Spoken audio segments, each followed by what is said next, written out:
Well, I think there might not be a Dario Argento without a Mario Bava.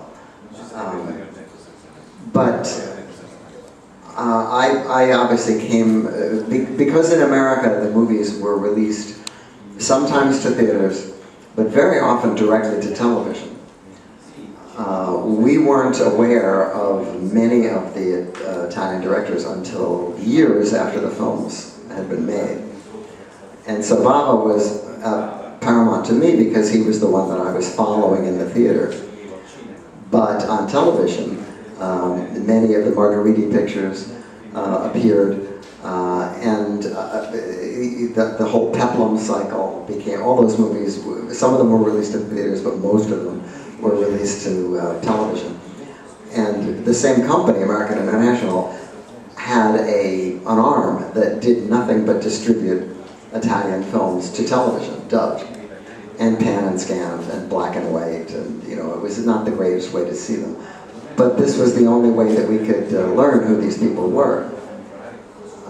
And of course, now that syndicated television is gone, it's very difficult to find some of these films. And when Quentin Tarantino and I did the Venice Film Festival retrospective about B cinema, supposedly, we were told that the restoration facilities in Italy were behind the times, and that a lot of these films were not going to be preserved.